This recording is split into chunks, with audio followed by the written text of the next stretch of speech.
آج ہم باتیں تو بہت کرتے ہیں اولاد کے مستقبل کے بارے میں، کریئر پلاننگ کے بارے میں، اپنے اہداف کو کیسے مقرر کرنا ہے، اپنے گولز کو کیسے مقرر کرنا ہے، سیلف ایکچولائزیشن کیا ہے، سیلف ڈسکوری کیا ہے، ڈٹرمنیشن کیا ہے، کنوکشن کیا ہے، time management, risk management, fear management, ان سب پر ہم سارے باتیں کرتے ہیں، ہم بھی بیانات کرتے ہیں، اس کی اہمیت کو اجاگر کرتے ہیں۔ اور یہ ضروری بھی ہے کہ بھائی اپنی انفرادی زندگی کو بہتر کیسے بنائیں، اپنی عائلی زندگی کو بہتر کیسے بنائیں، اجتماعی زندگی کو بہتر کیسے بنائیں، اور یہاں تک کہ پھر ہم عالم اسلام کے حوالے سے بھی بڑی بڑی باتیں کرتے ہیں کہ آج امت مسلمہ کہاں کھڑی ہے، ہماری زبوں حالی کے اسباب کیا ہیں، آج علم کی کمی ہے اور ٹیکنالوجی بھی ہم پیچھے رہ گئے ہیں۔ میرے دوستو ایک بات میں تمہیں بتا دوں، آج ہماری جتنی تعداد ہے دنیا میں، اتنی تعداد ہماری ماضی میں کبھی نہیں تھی۔ ظاہری اسباب اور دنیاوی قوت کے اعتبار سے آج جتنی طاقت ہمیں حاصل ہے، ماضی میں اتنی طاقت ہمیں کبھی حاصل نہیں تھی۔ لیکن ماضی میں ہم حکومت کرتے تھے، ماضی میں ہم حاکم تھے، آج ہم محکوم کیوں ہیں، آج ہم مظلوم کیوں ہیں؟ آج 1.5 ارب سے زائد عددی قوت رکھنے والی مسلم دنیا تمام تر دنیاوی وسائل رکھنے کے باوجود آج اس قدر قسم پرسی اور پسماندگی اور زبوں حالی کا شکار کیوں ہے؟ آج اسلحے کی قوت بھی ہے، فوجی قوت بھی ہے، آج 56 مسلم ممالک ہیں، ہر طرف مساجد ہی مساجد ہیں، درسگاہیں ہیں، علماء کی کثرت ہے، آج ہم ایٹمی طاقت ہیں، آج سب کچھ ہے۔ لیکن کیا وجہ ہے کہ وہ افرادی قوت کے اعتبار سے بہت کم ہونے کے باوجود وہ جہاں سے گزر جاتے تھے دشمنوں کے سینوں میں کپ کپی طاری ہو جاتی تھی، اور ہم جہاں سے گزرتے ہیں دنیا ہمیں دیکھ کر ہنستی ہے، ہمارا تمسخر اڑاتی ہے، ہماری تحقیر اور تذلیل کی جاتی ہے۔ آخر اس کی وجہ کیا ہے؟ فرق کیا ہے ہم میں اور ان میں؟ میرے دوستو فرق صرف یہی ہے کہ وہ تعداد میں کم تھے لیکن ان کے پاس سجدوں کی لذت تھی، سجدوں کی قوت تھی۔ ہم تعداد میں بہت زیادہ ہونے کے باوجود سجدوں کی لذت سے محروم ہے۔ فرق یہی ہے، ہمارے پاؤں قبر میں ہے لیکن ابھی تک نہ خود عبادت میں استقامت، نہ خود سجدوں کی حقیقی لذت حاصل کر پائے، اور نہ ہی اپنی اولاد کے دلوں میں یہ جذبہ بیدار کر سکے۔ ماضی میں تعداد میں بہت کم تھے لیکن آخر وہ کون سی روحانی قوت تھی جو ہمیں توپوں سے لڑا دیا کرتی تھی؟ تھے ہم ایک تیرے مار کا آراؤں میں، خشکیوں میں کبھی لڑتے کبھی دریاؤں میں، دی آزانے کبھی یورپ کے کلیساؤں میں، کبھی افریقہ کے تپتے ہوئے صحراؤں میں، شان آنکھوں میں نہ جچتی تھی جہاں داروں کی، کلمہ پڑھتے تھے ہم چھاؤں میں تلواروں کی،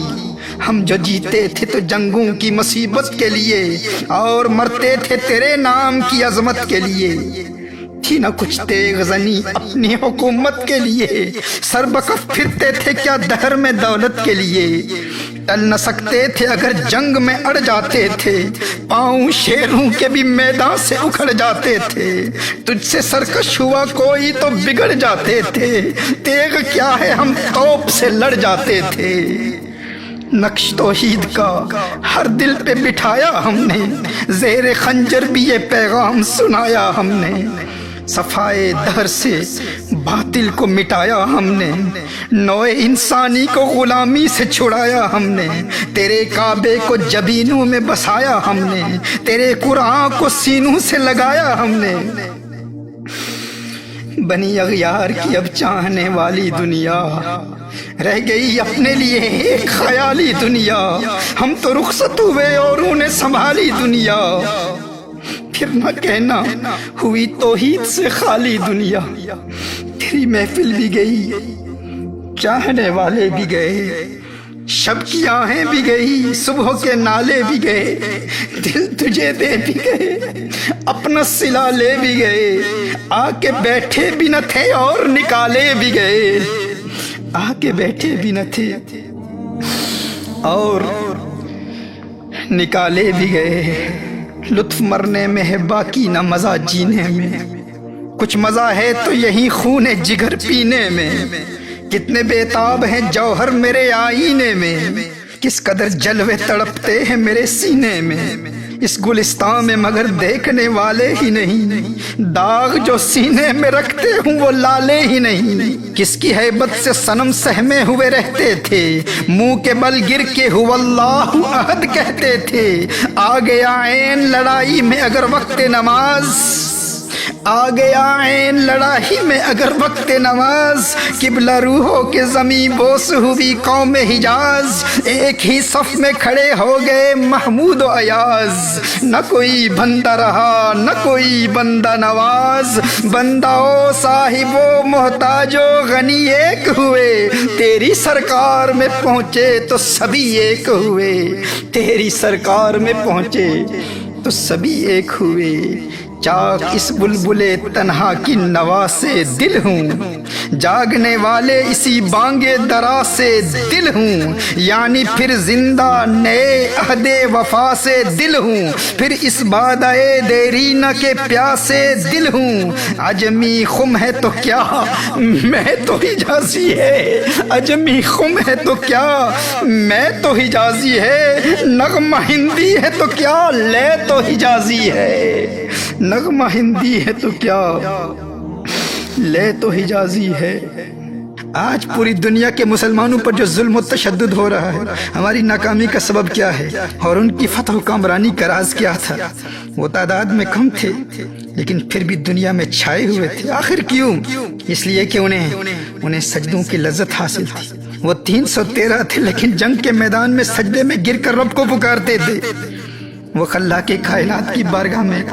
اپنی جبین نیاز خاک آلود کرنے کی لذت حاصل کرتے تھے۔ اپنے جسم کے 8 اعضاء کو زمین پر بچھا کر اپنی ناک اور پیشانی کو زمین پر رگڑتے ہوئے انتہائی عاجزی، تذلل، تضرع اور خشوع و خضوع کے ساتھ اپنی کمزوری اور اپنے ادنا ہونے کا اعتراف کرتے ہوئے سبحان ربی الاعلیٰ کے ترانے الاپتے، تمام جہانوں کے رب کی عظمتوں کا اعلان کرتے۔ تو یہ حضوری قلب والا سجدہ ایسے اللہ کے پیاروں کو معرفت حق کی منزلوں تک پہنچا دیا کرتا تھا۔